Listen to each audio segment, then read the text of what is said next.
Unless otherwise indicated, all references to financial measures are made on a non-GAAP basis. Thank you. With that, let me turn the call over to Aaron. Thanks, everyone, for joining us today. Building on the momentum and strong results we delivered in the first half of FY26, third quarter revenue exceeded our guidance, growing 9% year over year and producing operating margins of 28.6%. We drove a net retention rate of 104% ahead of our expectations of 103%, driven by both price per seat increases and seat expansion. Our ongoing strategic investments in go-to-market and products are driving growth, reflected in our Q3 billings growth of 12% year over year and RPO growth of 18% year over year. Our strong financial results clearly demonstrate that our intelligent content management platform is building momentum in the market. Just a few weeks ago, I met with dozens of CIOs and IT leaders in New York, and what struck me was how the conversations have evolved over time, where the vast majority of these discussions now focus on new use cases for Box, around using AI agents for extracting structured data and insights from documents, using AI agents to automate knowledge worker tasks, or leveraging AI agents to democratize access to expertise across their organizations. The full power of AI agents is delivered when you can begin to augment knowledge worker tasks with infinitely scalable automation. But as companies try to do this, they quickly come to the same conclusion. The key to success is ensuring agents have access to the right data in the right format and can process it effectively and securely at scale. And when trying to solve this problem, most enterprises experience how difficult this can be. Enterprises are understanding that not only do you have to excel at everything required for AI on unstructured data, which could mean combining and keeping up with dozens of different technologies, you also need a platform that can handle the security, compliance, access controls, creation, sharing, and storage of all of this enterprise content. And the problem is only getting harder as more platforms emerge that need to talk to the same unstructured data assets. You can't easily replicate your files across agentic systems like Salesforce, Google, ChatGPT, ServiceNow, and hundreds of other platforms, all which have different security and governance models, access controls, and more. Companies will increasingly need a trusted AI platform to manage their most important enterprise content that can work with all of their agentic AI platforms. This is what we're building with the Box AI platform. Box is the secure, neutral AI content platform for the most important enterprise content. It's the single source of truth that connects AI models and agents, prevents the content sprawl and security risks of DIY solutions, and ensures data governance and compliance. And best of all, we integrate with OpenAI, Google, Anthropic, AWS, IBM, and more, so customers can use any model without fragmenting their enterprise content. As we've shared, we introduced Enterprise Advanced less than 1 year ago to bring together our full suite of powerful AI and intelligent workflow automation capabilities. And Enterprise Advanced continues to drive both upgrades and new logo wins across verticals, segments, and geographies. Examples in Q3 include a leading financial services organization upgraded from Enterprise Plus to Enterprise Advanced to improve management and search across repositories, including an archive of historical records. By using Box Apps and metadata extraction, the organization is streamlining workflows in claims management, HR, legal, and member services, and migrating non-member documents from legacy systems to Box. This supports AI-assisted research into over a century of corporate history and provides updated interfaces for data management. A leading international law firm, an early adopter of Enterprise Advanced in Q4 of FY25, expanded its use of Box by hundreds of seats in Q3. Driven by Box's proven ability to deliver secure solutions and AI-driven workflows, our platform will support projects with government clients requiring FedRAMP High compliance, enabling lawyers to collaborate securely and efficiently on sensitive matters. And finally, a leading renewable energy company in EMEA, a new logo for Box, chose Enterprise Advanced to modernize its document management and collaboration processes across multiple departments, including legal, compliance, security, and IT. By implementing Box, the company aims to streamline document workflows, improve metadata management, and enable secure external collaboration with partners and regulators. To build on the momentum we are seeing with customers, we recently announced a new set of next-generation AI agent and automation features at BoxWorks to drive intelligent workflows in the enterprise. This included Box Extract, a data extraction solution powered by AI agents that delivers accurate data and insights from a multitude of content types, including documents, presentations, images, and more. This new capability allows enterprises to easily extract any structured data and insights from their unstructured documents, from contracts and invoices to healthcare records to insurance claims and more. We also announced Box Automate, an agentic workflow automation solution designed to orchestrate work across agents and teams. Box Automate allows customers to design sophisticated workflows that leverage their content in Box, as well as connect to other systems via APIs to power any end-to-end document workflow. Additionally, we announced powerful AI capabilities for Box Apps, our no-code solution for quickly building content apps that will continue to get major product upgrades that enable our customers to power more advanced business processes on Box. And we announced Box Shield Pro, a powerful new suite of security capabilities powered by AI, allowing customers to automatically apply AI-driven classification, accelerate threat response with agentic insights, and proactively strengthen their security posture against an evolving threat landscape like ransomware attacks. As we have seen, the rate of innovation continues to accelerate from AI model providers, and Box is quickly evaluating and enabling updates for our customers to access the latest features and models directly in Box. We have announced integrations for the newest models from Mistral, Anthropic, OpenAI, and Google, including being a day one launch partner of GPT 5.1, Gemini 3, and Claude Sonnet 4.5. We've added support for OpenAI's Agent Kit so customers can bring Box content into their agentic workflows, made Box AI available in Gemini Enterprise through the Google Cloud Marketplace, and introduced support for Slack's new work objects to bring Box's intelligence capabilities directly into Slack conversations. We've also strengthened our long-term strategic partnership with AWS, with a recent announcement of a multi-year AI collaboration agreement to transform agentic AI capabilities on enterprise content. Box will become available in the AWS Marketplace to streamline procurement and accelerate the value of both platforms. We're incredibly excited about this partnership and our ability to bring the Box and AWS platforms together more deeply. Now, looking forward, in Q4, we are going to be focused on delivering against the major announcements we shared at BoxWorks. In particular, I'm incredibly excited for the upcoming release of Box Extract. Enterprises are awash in unstructured data that they can now tap into for the first time with AI agents processing and extracting relevant data from these documents. And Box Extract makes this easier than ever. We will also be releasing other major updates to Box AI agents in Box, including an all-new centralized experience where you can interact with any AI agent from Box from one central location, allowing you to use AI agents to find relevant data or answers in Box, or handle much more complex work on content in Box. We'll also be upgrading Box AI Studio to support improved agent capabilities, like attaching existing knowledge to agents and streamlining the agent creation flow to make it easier for anyone to build their own agents in the enterprise. Turning to go-to-market, we are driving the adoption of Enterprise Advanced and continue to see pricing improvements for Enterprise Advanced over Enterprise Plus at the higher end of our 20 to 40% target. Our focus has been and will continue to be on driving adoption of our AI-powered solutions in Enterprise Advanced, including custom Box AI agents, Box Apps, and looking forward, Box Extract and Shield Pro across our customers' workflows. Our market positioning emphasizes Box's unique strength as a trusted platform for unstructured data with built-in AI governance and security.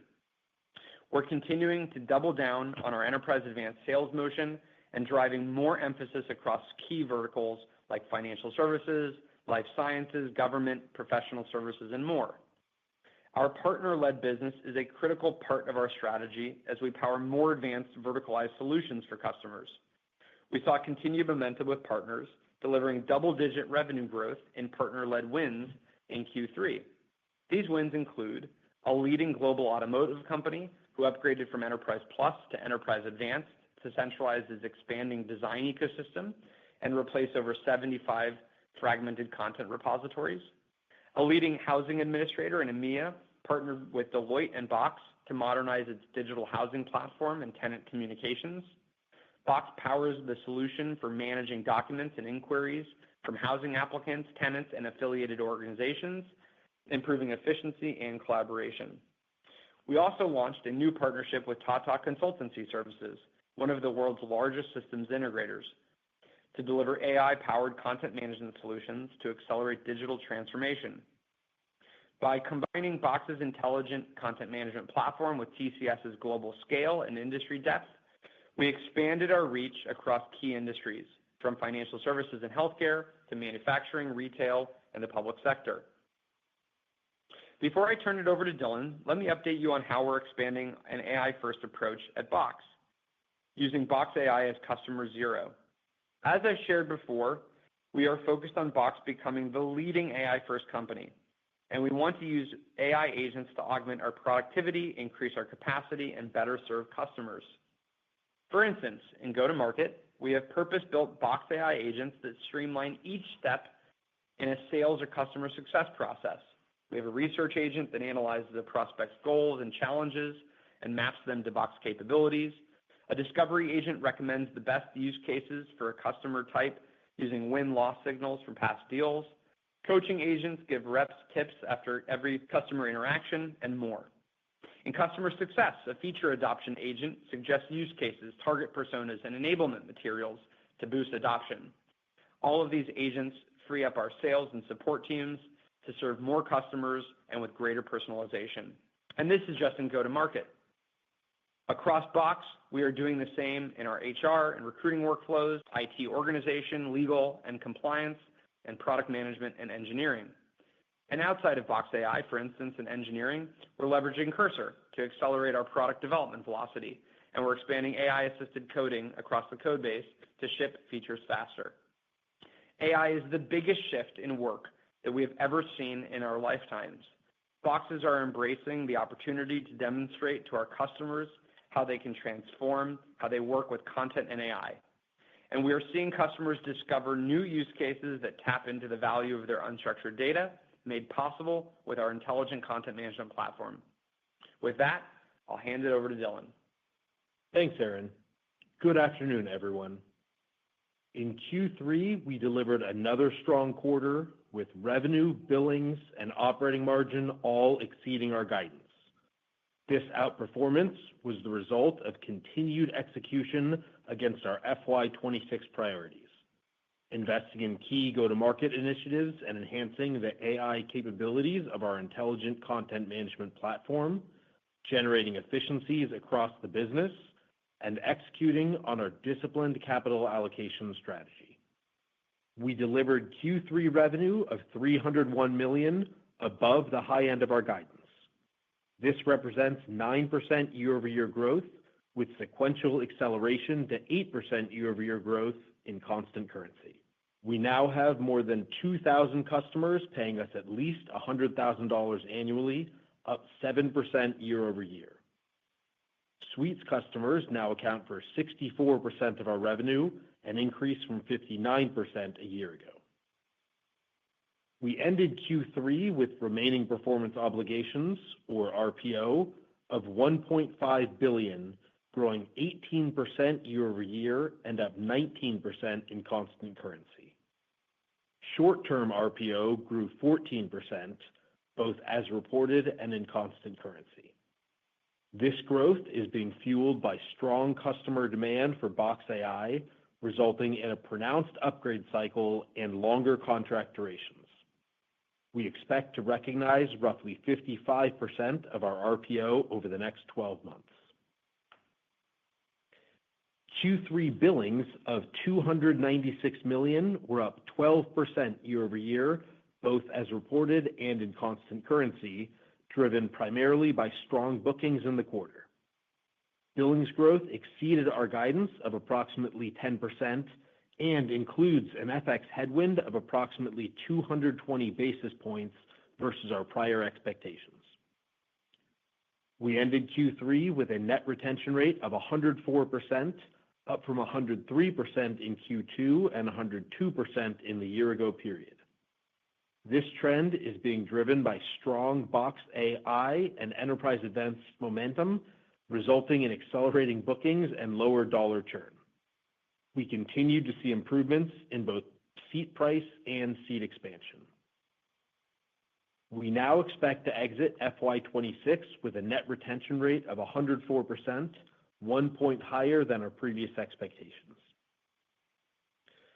Q3's gross margin was 81.7%, exceeding our guidance of 81%. Excluding the tailwind from data center equipment sales in Q3 of last year, this represents an increase of 50 basis points year over year. We delivered Q3 operating income of $86 million and operating margin of 28.6%, exceeding our guidance. In Q3, we delivered EPS of 31 cents in line with our guidance. This includes a headwind of approximately 1.5 cents from FX versus our prior guidance. I'll now turn to our cash flow and balance sheet. In Q3, we generated free cash flow of $61 million and cash flow from operations of $73 million, up 7% and 17% year over year, respectively. We ended Q3 with $731 million in cash, cash equivalents, restricted cash, and short-term investments. Turning to our share repurchase plan, in Q3, we repurchased 2.4 million shares for approximately $77 million. As of October 31st, we had approximately $35 million of remaining buyback capacity. Additionally, our board of directors recently authorized a $150 million increase to our share repurchase program. Before turning to guidance, I wanted to address our $205 million of convertible notes due to mature on January 15th, 2026. At that time, we intend to settle the outstanding convertible debt principal with cash. With that, let me now turn to our Q4 and FY26 guidance. As a reminder, approximately one-third of our revenue is generated outside of the U.S., with roughly 65% of our international revenue coming from Japan. Since we last provided guidance, the U.S. dollar has strengthened versus the yen, and the following guidance includes the expected impact of FX, assuming current exchange rates. For the fourth quarter of fiscal 2026, we expect Q4 revenue to be approximately $304 million, representing approximately 9% year-over-year growth, or 8% in constant currency. We anticipate our Q4 billings growth to be in the low single-digit range, including an expected tailwind from FX of approximately 70 basis points. We expect Q4 gross margin to be approximately 82%. We anticipate our Q4 non-GAAP operating margin to be approximately 30%. We expect our Q4 non-GAAP EPS to be approximately 33 cents. Weighted average diluted shares are expected to be approximately 147 million. For the full fiscal year ending January 31st, 2026, we are proud to have delivered strong year-to-date results driven by customer demand for our enterprise-grade AI capabilities, translating into the momentum we're seeing in Enterprise Plus and Enterprise Advanced. As a result, we now expect our full-year revenue to be approximately $1.175 billion, representing approximately 8% year-over-year growth, or 7% in constant currency. Adjusting for currency movements, this represents an increase of approximately $5 million versus the midpoint of our prior guidance. we expect our FY26 billings growth to be in the 9 to 10% range. This includes a tailwind of approximately 130 basis points from FX, 100 basis points lower than our previous expectations. Adjusting for currency movements, this represents an increase of 150 basis points versus our prior guidance. We expect FY26 gross margin to be approximately 81%. When adjusting for the tailwind from data center equipment sales last year, which also flows through to operating margin, this represents a year-over-year improvement of 40 basis points. We expect our FY26 non-GAAP operating margin to be approximately 28%, including a tailwind of approximately 10 basis points from FX. We now expect FY26 non-GAAP EPS of approximately $1.28, including an expected tailwind of approximately 2 cents from FX.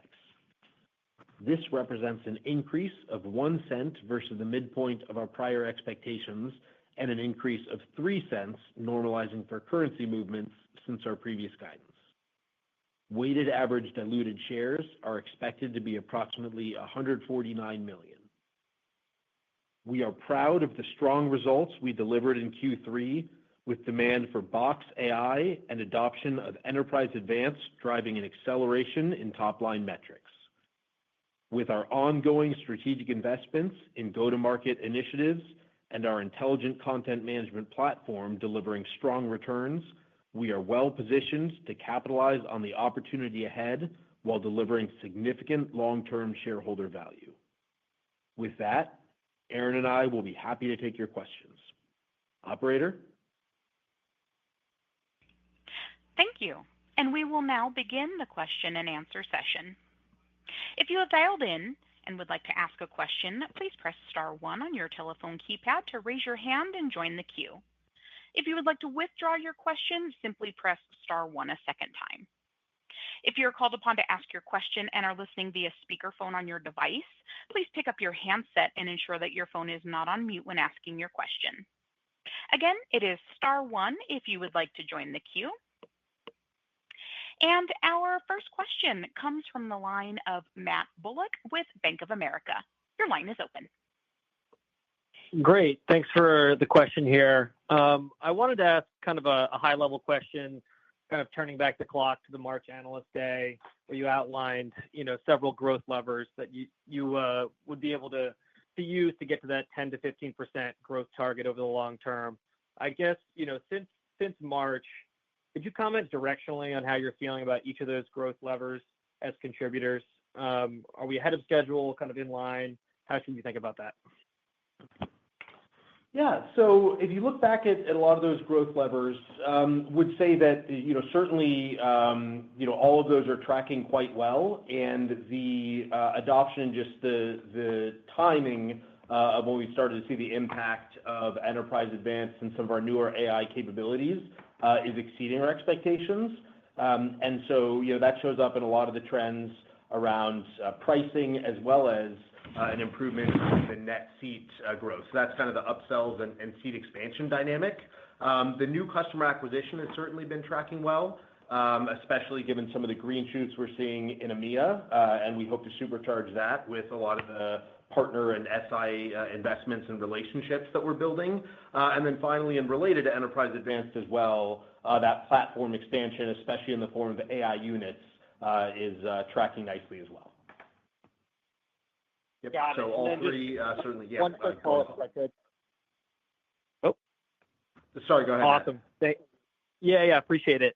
And then I've also, noticed sales and marketing has gradually improved as well.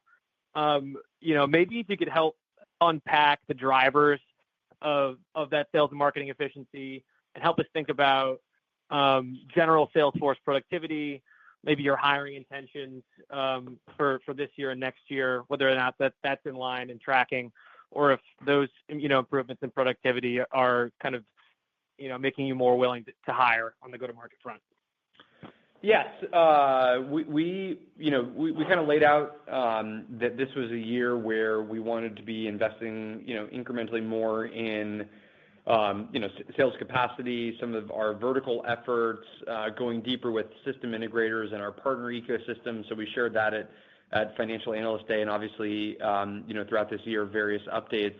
We're very happy with the results that we're seeing thus far on those investments, both in the kind of near-term productivity, but also more of the qualitative impact that we're seeing. So building long-term partnerships, building more pipeline around those, as we shared today, being listed in the AWS Marketplace, which is coming soon, that will add, kind of additional channel distribution support for us. We called out the Deloitte deal, what we're doing with TCS, Slalom, DataBank, and IBM, and many others. So that partner channel is going to continue to build out. So we continue to believe and are bullish on the overall go-to-market investments that we've made, as well as our platform investments. And I think you'll continue to see that from us going into next year. Fantastic. Thank you. And our next question comes from the line of Brian Peterson with Raymond James. Your line is open. Hi, thanks for taking the question. This is John on for Brian. I wanted to start on FedRAMP High, on the FedRAMP High authorization you received earlier in the year. Any details you can share on how the federal vertical is doing for you guys? Maybe how we should think about the pipeline of business there, and if the government shutdown had any impact on late-stage deals in the pipe. And then I have a quick follow-up. Yes. So FedRAMP High was, kind of very important for us to be able to get into many of the more sophisticated and complex government deals. So that is increasing our ability to now serve DoD customers for, again, more and more mission-critical work. So we're seeing good momentum there on some of the sales conversations and pipeline build. We also announced the partnership with OneGov out of the GSA. So I think we're getting even more kind of support and general air cover within the federal government IT ecosystem. And while we did see a couple kind of incremental shifts on deal timing as a result of the shutdown, we feel very confident in the momentum that we're seeing now coming into Q4. And overall, we're finding the federal business to be fairly healthy at the moment. Okay, great color there. And I think the last few quarters you've mentioned the return to seat growth.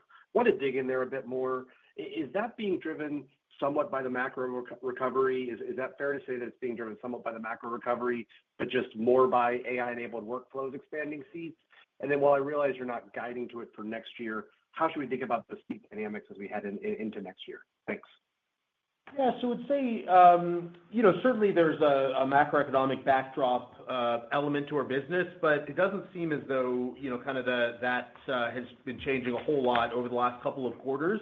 So it would mostly point to the impact when we look at the deals and where we are seeing those seat expansions, really coming from the newer use cases and the expansions that Enterprise Advanced and the AI capabilities enable. So we primarily point to that. And then going forward, I mean, we have said that over time, we do expect that net retention rate to continue to improve from where we are, and for those seat trends to continue moving in the right direction over time as well. So, to your point, haven't given kind of specific numbers for next year, but over time, we do expect continued strength and those trends to continue as well. And just actually, if I can, the one thing I was going to kind of add to my prior comment was we did see healthy deals in Q3 in the public sector. So obviously the government shutdown was more later in the quarter, but we have had a bunch of good wins and expansions in public sector in Q3.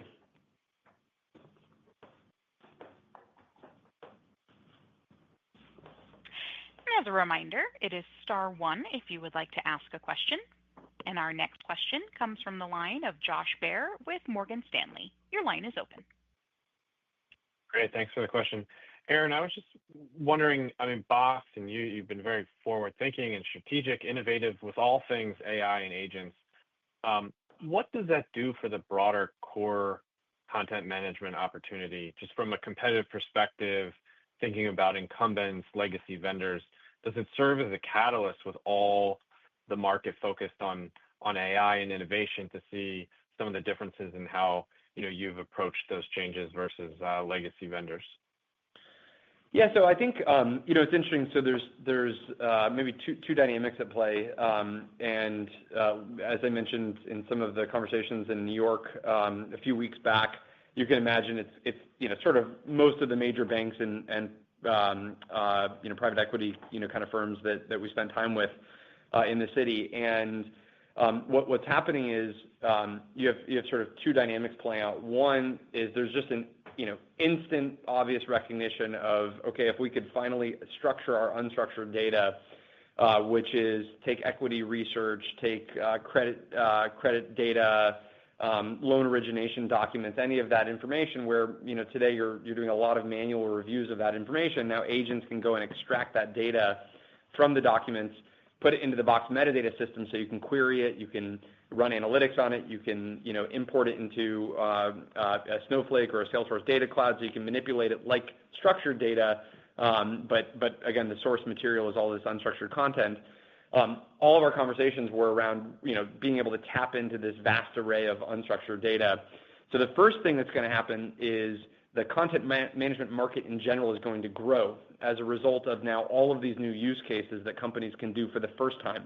And so I'd say maybe 70 to 80% of the conversations that I had against kind of dozens of conversations, there wasn't even a legacy infrastructure or document management system in the conversation. It was net new use cases where for the first time ever, a company could tap into the value of what is inside of this unstructured data. So I think you're going to see just a TAM increase for the overall content management market. That'll benefit us, I think, disproportionately, but it'll benefit generally the space, which is great because we've sort of all been living in this world in the content management space of there's so much value in this data that companies have not been able to tap into. So now, for the first time ever, they can, which will increase the overall, I think, investment and excitement around the category. The second component, which really gets to the legacy takeout, is we had a number of customers that basically say, well, okay, if I'm going to now run agents on my unstructured data and I'm going to plot all these insights or automate a workflow or build a Box app to power a business process, well, now I want to move even more of my data into Box to be able to go and handle that. And so that's really where you're seeing more and more customers say, okay, how do I get rid of a legacy ECM system? What's that migration path? And so that conversation also came up multiple times just in this, a few weeks ago as just one interesting example, but it's happening across the board. So we are seeing way more interest and energy and momentum around legacy takeouts and migrations where AI is the catalyst that is opening up the new use cases that are causing customers to say, okay, now is sort of time to go move our infrastructure to the cloud. And we saw that, a few years ago with security as one of those catalysts, but AI is going to be much bigger because you're actually now, generating real new value propositions for the customer in the process. Awesome. Thanks, Aaron. Yep, thanks. And our next question comes from the line of George Kurosawa with Citi. Your line is open. Hey, thanks. I'm on for Steve Enders. I wanted to follow up on this line of thinking. When you first announced Enterprise Advanced, the obvious big opportunity was on the price per seat and the pricing uplift side. It's been interesting to hear you guys talk more and more about use case expansion and the seat growth side. I'd just love to hear more on what you've seen there, how meaningful you think that could be from an NRR standpoint over the long term. Yeah, so and maybe just to kind of highlight, we are seeing continued strength in both kind of components of where we thought Enterprise Advanced would impact the business and customer economics. Have just more recently, over the past couple of quarters, been highlighting that net seat growth dynamic because that's really what's changed. Whereas the pricing, has gotten stronger. We've been really pleased with the impact it's having. It's just that had been a driver of NRR and growth, for a longer time period. And then in terms of the overall impact, I would say, certainly the overall seat dynamics are where we see, probably the biggest, kind of area of upside. That's also when you looked at the, kind of trend and where things had declined previously, that was also the biggest driver. So we do see that as probably the most variable part and biggest opportunity for the net retention rate to improve. But at the same time, as we get more and more customers moving into Enterprise Advanced and adopting some of the other capabilities, of the platform, we continue to see both seat count as well as pricing to be pretty important levers in that algorithm. Okay, great. And then I know I'm a quarter early here on asking about FY27, but just when we think about the exit revenue growth rate of 8% constant currency relative to billings growth of 12%, CRPO growth of 14%, maybe you could just help us think through your kind of confidence on maybe a path towards acceleration into next year and what that might look like. Yeah, so as noted, we're squarely focused on returning to double-digit top-line growth. Would say that some of those leading indicators, billings, especially on a quarterly basis, and even current RPO, aren't perfect leading indicators because of some of those dynamics around contract durations, the kind of midterm upsells that we've been seeing, and things like that help fuel the number. But would say that kind of the underlying momentum that you can see in the business, the trajectory of revenue, is a pretty good indication of the momentum that we're seeing in the business. And then certainly to your point, we'll share a lot more about our expectations and the different kind of parts of growth and how we're thinking about it in just a few months on our Q4 call. Thanks for taking the questions. Thank you. And our next question comes from the line of Frederick Gooding with William Blair. Your line is open. Frederick Gooding here. I'm just curious, I guess, slightly piggyback on the previous question, but also backing it up a little bit in terms of broader AI adoption.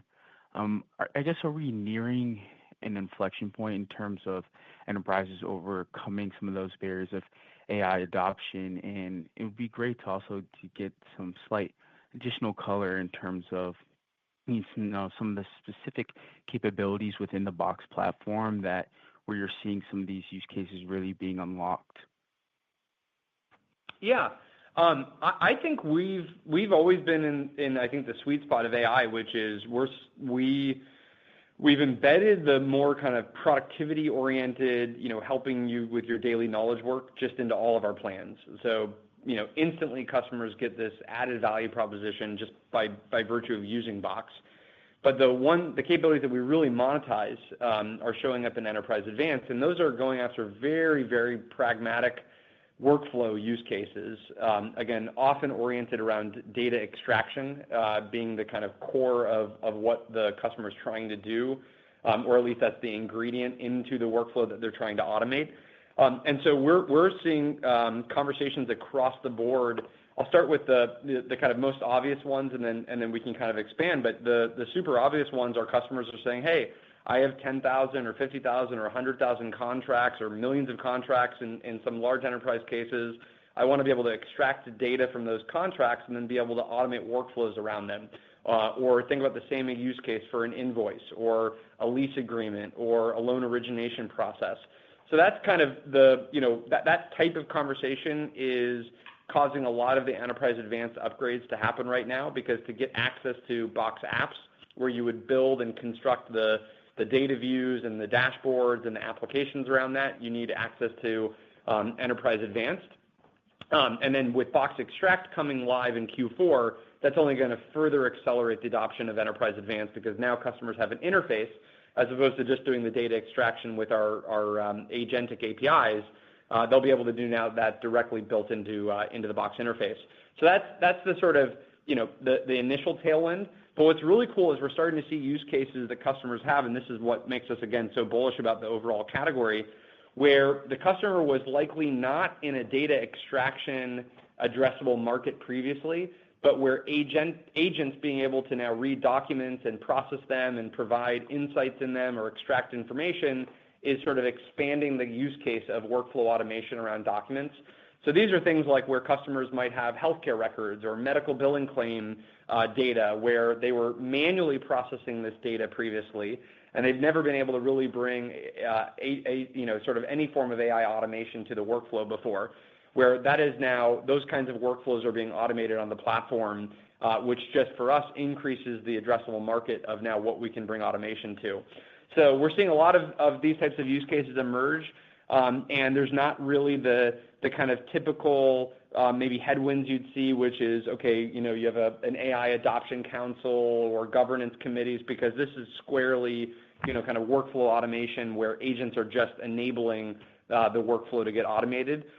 So I don't think we're going to see a lot of headwinds on the momentum on this front. It's really just up to our own execution and our ability to, get the whole customer base to be educated on the capabilities and to drive that upgrade cycle. Okay, thanks for the color. And then Dylan, for you, it'd be great if you could, I guess, rank order in terms of some of the priorities of go-to-market investment. I know you touched previously in terms of investing to the system integrators and partner ecosystem, but I'm wondering, if we throw in, the multi-product slash cross-sell motion in there, and then also trying to balance that in terms of margin expansion or potential margin expansion for fiscal 2027. How should we think about that as well? Yeah, so in terms of the initiatives, a lot of the focus areas, if you think about whether it's the, kind of increased focus on verticalization or, really driving Enterprise Advanced, that, cross-sell, upsell that you mentioned, that's really embedded in the way that we're just, kind of enabling our entire sales force. And so, from a pure investment standpoint, we are, growing the size of the sales force. But hard to parse that out as like individual, stack ranked priorities. So in terms of the specific areas of investments, certainly one of the big ones is around kind of the partner SI ecosystem.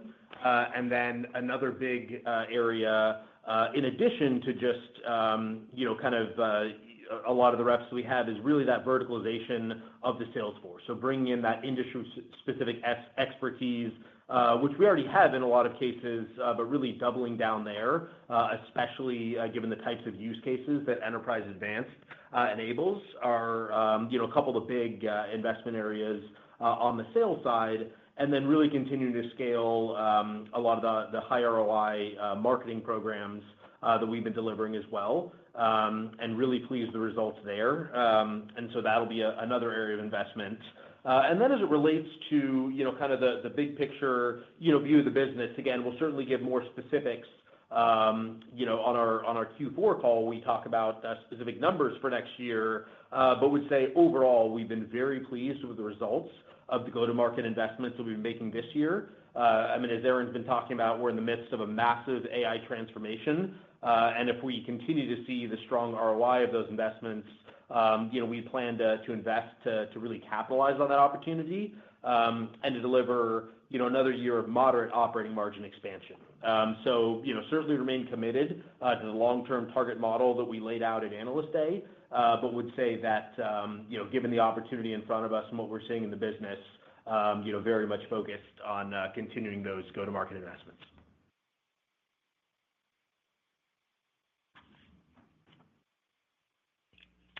And that concludes our question and answer session. I will now turn the conference back over to Cynthia Hiponia for closing remarks. Great. Thank you, everyone. Appreciate you joining us here this afternoon, and we look forward to updating you again on our Q4 call in early March. And ladies and gentlemen, this concludes today's call, and we thank you for your participation. You may now disconnect.